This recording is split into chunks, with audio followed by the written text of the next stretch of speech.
खरोखर म्हणजे आपल्या बारामती तालुक्यामध्ये इतका दत्तजयंती सुंदर कार्यक्रम झाला.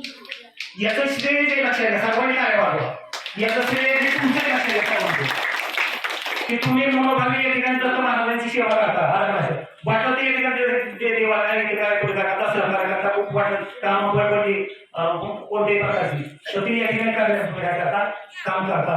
आणि म्हणून हा या ठिकाणी कार्यक्रम तुमच्यामुळेच या ठिकाणी कार्यक्रम म्हणजे दत्त महाराज किती समाधान झाले तो आपण समाधानी होतो. लक्षात घ्या, दत्त महाराज किती समाधान झाले असेल आणि त्यांची कृपा तुम्हाला होतेच याचा अनुभव तुम्हाला येतोय.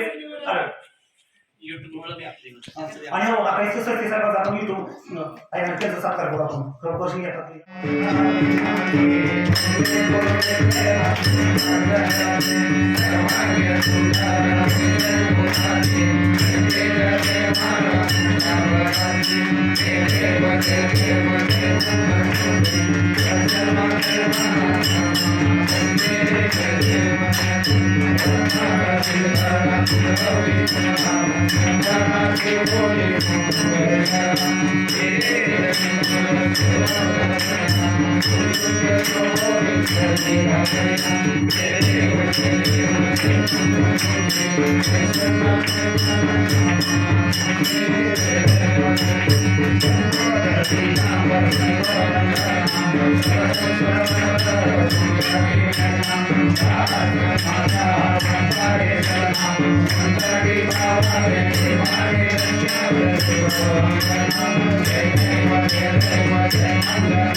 Thank you.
Hare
तुम्हाला माहिती आहे की आपल्या संसारिक जीवनामध्ये की जसं तुम्हाला सांगायचं जन्म आहे तसं मरणही आहे आणि हे जन्म मरण हे परमेश्वराच्या हातामध्ये आहे. आता या ठिकाणी जन्म मरण हे जीवनामध्ये आणि त्याच पद्धतीनं की सुख आणि दुःख आलं लक्षात हे चक्र हे सुद्धा या ठिकाणी मानवी जीवनामध्ये आहे. आणि म्हणून मग काय करतो की सांसारिक जीवनामध्ये जे जे काय मनुष्य काबाड कष्ट करतो तर ते कशासाठी तर मला सुख मिळावं, परंतु संसारामध्ये सुख मिळतच नाही लक्षात घ्या. कारण सुखाचं रूपांतर परत दुःखामध्ये होतं. कारण हे चक्र आहे लक्षात घ्या. संसारामध्ये खरं सुख जे आहे हे या ठिकाणी आपल्या जीवनामध्ये कधीच मिळत नाही लक्षात घ्या. कारण का तर माणसांच्या इच्छा आकांक्षा लक्षात घ्या, माणसाचा असणारा हव्यास आणि या हव्यासापोटी लक्षात घ्या माणसाला संसारामध्ये सुख आणि समाधान मिळत नाही. की उदाहरणार्थ बाबा तो सुख मिळायसाठी एखादा व्यवसाय समजा मुलगा आहे की तो चालत जातो शाळेमध्ये आणि त्याला वाटतं की मला सायकल मला असावी आणि मग या ठिकाणी काय करतो मग तो सायकल मिळवतो. सायकल मिळवल्यानंतर किंवा एखादा व्यक्ती सुद्धा असेल की रस्त्याने चालत असेल आणि तिला वाटतं की मला सायकल मला मी पायी चालतोय पण मला इतरांपेक्षा मला सायकल मिळाली पाहिजे आणि मग तो काबाड कष्ट करतो सायकल मिळवतो.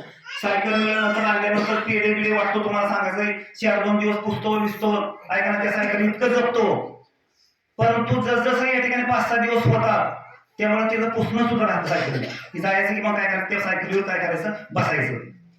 अरे आणि नंतर तो सायकलीवर चाललेला असताना मोटरसायकलवाला या ठिकाणी चाललेला असतो आणि त्याला वाटतं रोबामध्ये अरे अरे अरे मला या ठिकाणी काय पाहिजे मोटरसायकल मला सुद्धा बसायला काय झाले पाहिजे मिळाली पाहिजे. म्हणजे हिथं तो दुसरा मोटरसायकलवर चाललेला आहे तिथं शिव काय होतो दुःखी होतो मलाही मोटरसायकल पाहिजे. सायकलीवर समाधान आहे का म्हणजे काही दिवस तो काय झाला सुखी झाला आला का लक्षात. म्हणजे संसारामध्ये शरीर सुख आहे लक्षात आहे. सायकल मिळाली तो काही दिवस सुख त्याला मिळालं परंतु त्या सुखाचं रूपांतर काय झालं दुःखामध्ये झालं. कारण मोटरसायकलवाला माणूस बघितला आणि मलाही मोटरसायकल मिळाली पाहिजे आलं लक्षात. आणि तो मग काय झाला दुःखी झाला आणि मग परत आणि काय केला काबाड कष्ट करायला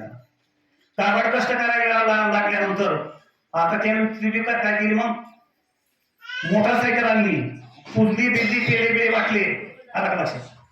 आणि 4-2 दिवस पुसायचं व्यवस्थित करायचं आणि असाच या ठिकाणी मोटरसायकल चाललेला असताना एक दिवस की 4-चाकीवाला मनुष्य त्याच्या पुढून काय केला रोबाबामध्ये काय केला निघून गेला. आणि तिथंच त्याला दुःख झालं. अरे हा माणसाचं जीवन आहे बघा, दुसऱ्याचं कोणाला काय होत नाही बघवतच नाही लक्षात. ही प्रवृत्ती ही आपण जोपर्यंत सोडत नाही, सुटत नाही, तोपर्यंत संसारामध्ये असंच आहे का आपल्याला सुख काय होणार नाही, मिळणार नाही. आणि मग इतका तो दुःखी झाला, डोळ्यातून पाणी आलं, मी काय करतोय शेअरची जीवनामध्ये, आहे ना. लोक चारचाकीमध्ये जातात आणि मग काबाड कष्ट करायला लागला अर्थ. आणि त्याने काय केलं, मग पैसे मिळवून त्याने काय केले, बरं कर्ज काढलं, काय करत तो चारचाकी आणली.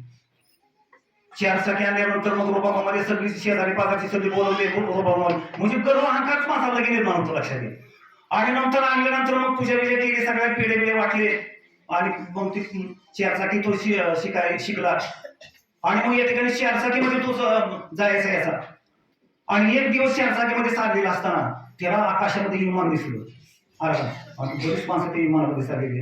आणि त्याला वाटलं या ठिकाणी मग तिथं मी दुःखी झालं, चारचाकी म्हणून दुःखी नाही, मला सुद्धा विमानामध्ये बसायला काय झालं पाहिजे, निघालं पाहिजे लक्षात घ्या. म्हणजे तिथं काय झालं, तो दुःखी झाला. म्हणजे बघा संसारामध्ये काय क्षणिक सुख आहे लक्षात घ्या.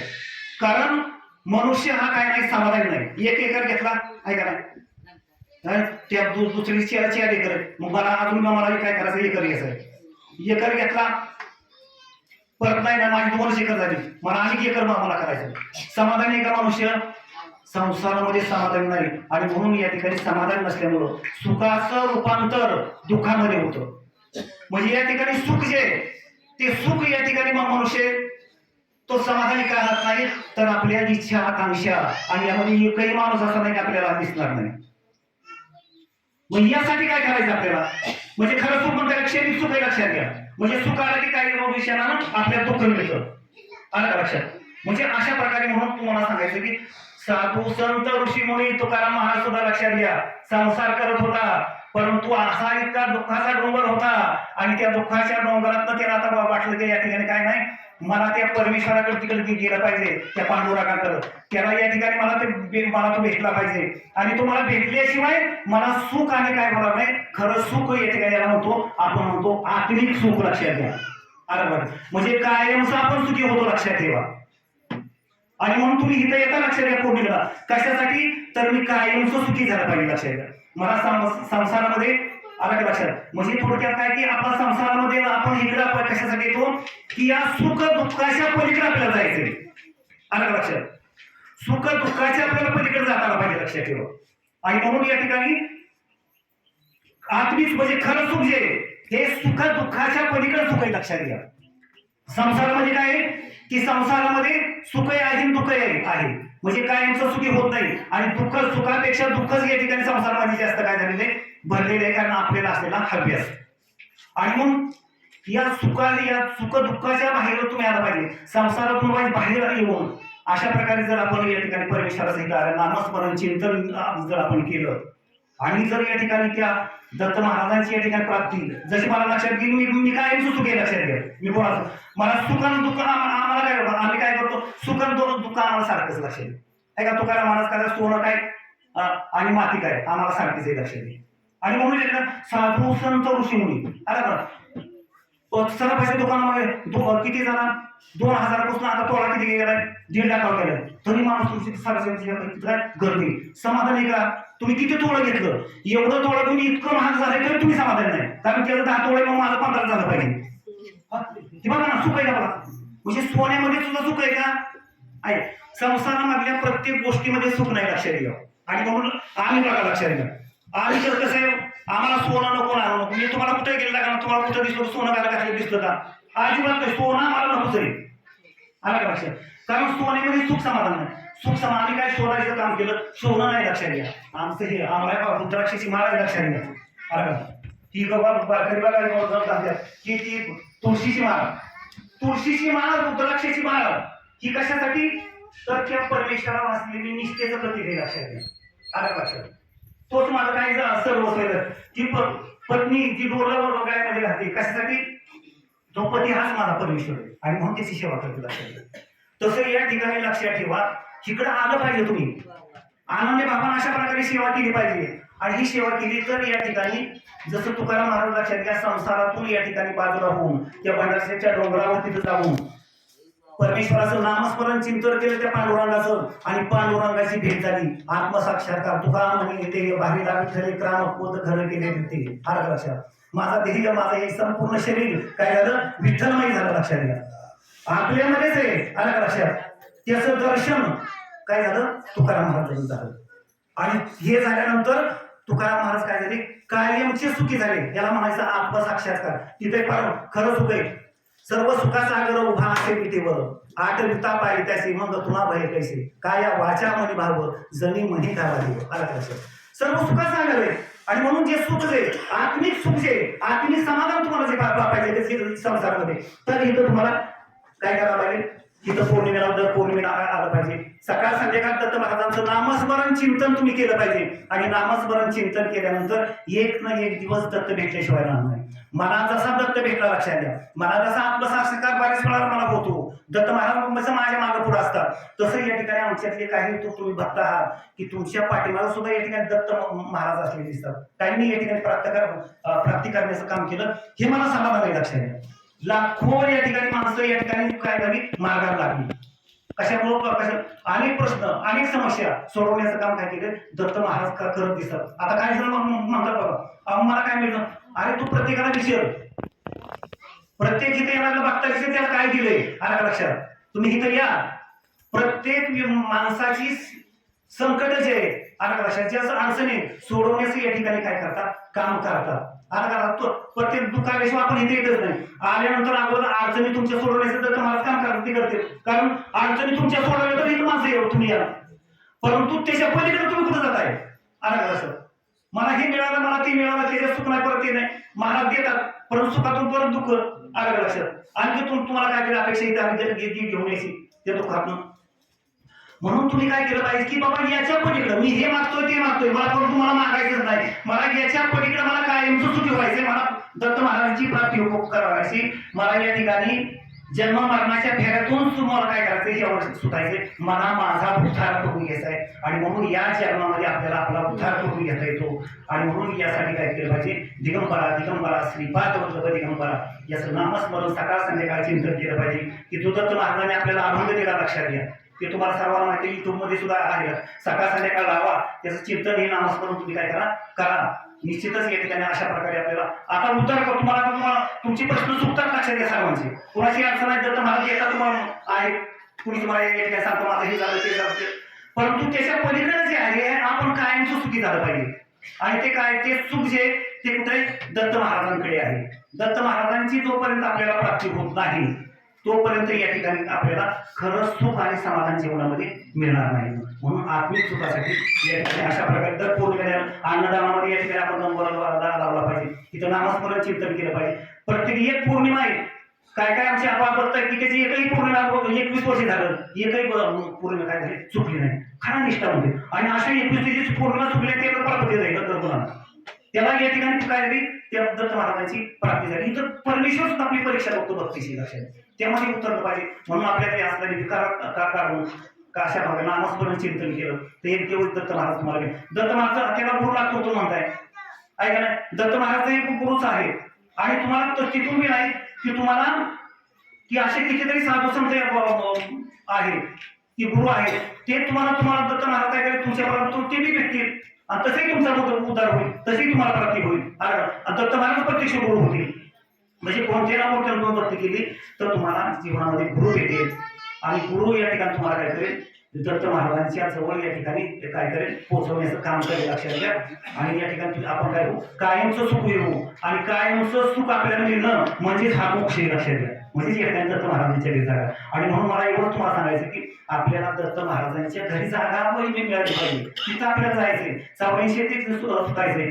हे अशा पद्धतीने या ठिकाणी मला तुम्हाला सांगायचे जीवनाची वाटचाल करा आणि आपला काय करा उद्धार करून घ्या एवढंच या ठिकाणी मी सांगतो.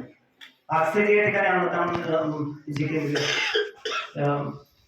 तर या ठिकाणी तुम्हाला सांगायचं की शिवाजी अनंत गोसावी व शोभा शिवाजी गोसावी आता हे नंबर लावला तुम्हाला सांगायचे जवळजवळ 10-15 वर्ष झाले लक्षात घ्या. आता नंतर नंबर की माझ्याकडून चुकून काय केला राहून गेला त्यांचे मग फोन यायला जवळजवळ 15 वर्ष होऊन गेले लक्षात ठेवा.